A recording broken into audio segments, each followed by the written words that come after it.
والذين جاهدوا فينا لنهدينهم سبلنا وإن الله لمع المحسنين.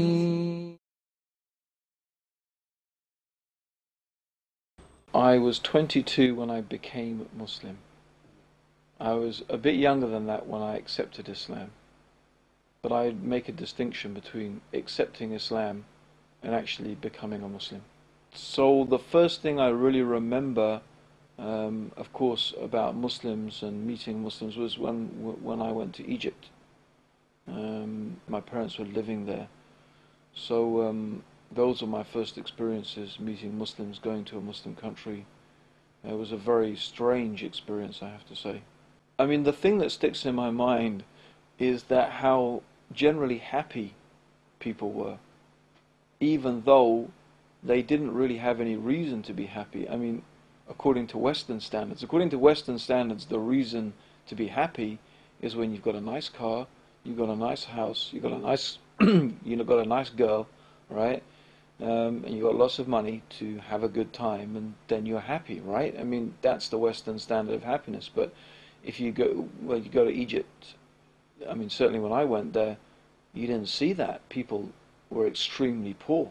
And poverty was the immediate thing you notice was poverty. Yet, in spite of poverty, people seem to be extremely happy. That is a very strange thing to encounter, because it immediately goes against everything that you've been led to expect is the source of happiness. Spiritually, I had been on a sort of search, a spiritual search, since I was 14 or 15, and questioning the religion that I'd come from, Catholicism, and I'd looked through lots of different religions, and had actually, probably at that stage, if you're talking about 6 months before, come up against what I could call a brick wall. I had really reached a stage where I'd begun to think there were no answers, there was no spiritual dimension to the human being, and that maybe happiness really was just about having money, and maybe I just didn't have enough money. And in that process of thinking about making money, I thought, well, the key to happiness surely is going to be that you make the maximum amount of money with the minimum amount of effort, because the purpose of money is only to enable you to enjoy yourself. Money itself can't make you happy. It's the things that you can buy and the things that you can do with the money. And if you're spending all of your time earning the money, then where are you going to enjoy yourself? So I thought, okay, well, where can I start? Let me start by looking at different people in the world, different cultures. Let's look through history, and let's see if there's something there. And in that process of thinking, I was thinking about different nations and different civilizations, and then it suddenly sort of struck me, wait a minute, those Saudi Arabians have been sitting on their camels for I don't know how many hundreds of years, praying to Allah, and they've got all this money. I said, well, that sounds good. Very little effort, lots of money. I said, let me start researching, see what I can find out about this. And I obviously knew their religion was Islam and their book was the Quran. And so I thought to myself, okay, let's start by reading the Quran, see what that has to say, what I can find out there. And that's really how I came upon Islam. And it was actually reading the Quran itself. When I actually started to read this translation of the Quran, it dawned on me as I was reading it, is that this was the very thing that I've been looking for all that time. Here it was, truth from God, revelation from God. I just said to myself, well, if I have ever read a book that's from God, it's this. But that's how I discovered Islam. But the problem was really is that when I actually was faced with a challenge, and the real challenge was my girlfriend. That was the real challenge. When my girlfriend found out I had become Muslim, she totally freaked out. And actually at that stage I just gave up on the whole project of, I gave up on it really, basically, of living Islam. I mean, I still remember that I used to go to parties, and I used to sit down with people drunk and talk to them about Islam and tell them what a brilliant religion it was and tell them I'm a Muslim, and they would be asking me, well, tell us more, and I said, well, I'm too wasted, I can't, but read the Quran, it's good, And that's why I say that, I accepted Islam, but I wasn't a Muslim. Because if you looked at my life, there was nothing different. Except I would have to say one thing was different.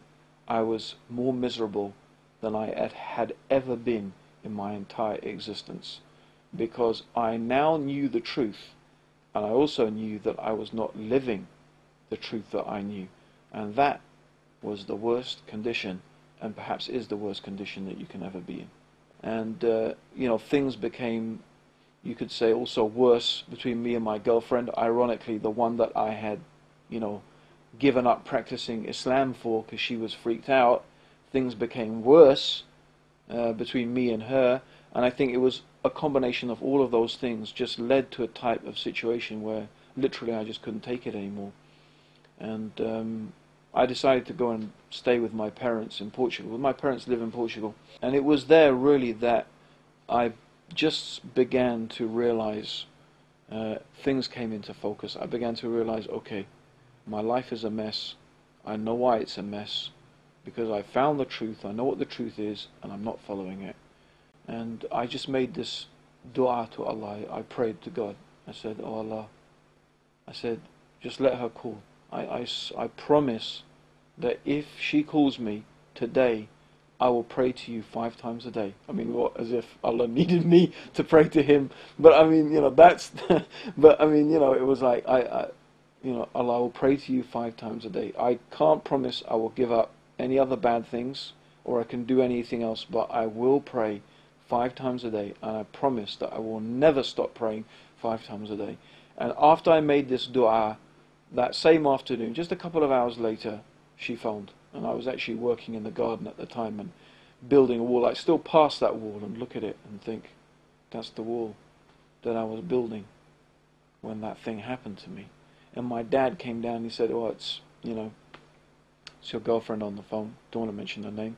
And I put down the spade, and I don't even remember what she said because I wasn't thinking about her anymore. I was thinking about, I have to go and pray now.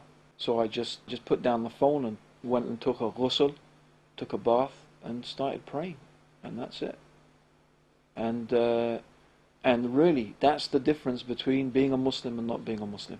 When you establish the prayer, your life changes. And really, just praying 5 times a day changed my life, and that's it, really. That's when I say, that's when I became Muslim. That's the day I became a Muslim. Islam, without doubt, is the path to true happiness in life. It is the real path to true happiness. And people ask me, so what is it like now that you're Muslim compared to how it was before? Well, it's like being dead and then being alive. It's like being blind and then seeing. It's like being in darkness and then being in the light. That's how different understanding the truth of the Quran and the teachings of Islam is to that way of life that is away from that.